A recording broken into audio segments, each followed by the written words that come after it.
স্বৈরাচারী সরকারের পতনের পর রাজনৈতিক দলগুলো নির্বিঘ্নে তাদের কর্মসূচি পালন করছে। এবার দীর্ঘ 16 বছর পর ফ্যাসিবাদ মুক্ত পরিবেশে পহেলা বৈশাখ পালন করবে বিএনপি।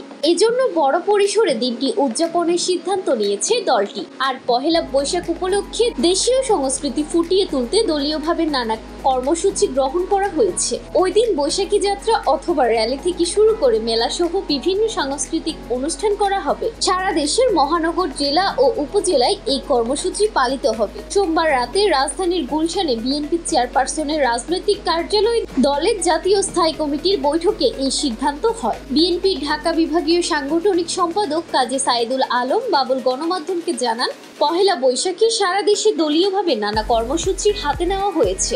এর মধ্যে জেলা উপজেলায় বৈশাখী র্যালি হবে। এছাড়াও ওই দিন থাকবে পান্তা আয়োজন, লোকজ গানের অনুষ্ঠান, বৈশাখী গ্রামীণ মেলা, হাঁটুর খেলা সহ নানা আয়োজন। তবে পরদিন এসএসসি পরীক্ষা থাকায় পহেলা বৈশাখের দিন সন্ধ্যার আগেই সব আয়োজন শেষ করার নির্দেশনা দেওয়া হয়েছে। কিন্তু পরদিন 15 এপ্রিল সন্ধ্যার পর 16 এপ্রিল নানা কর্মসূচি পালন করা হবে বলে জানানো হয়েছে দলের পক্ষ থেকে।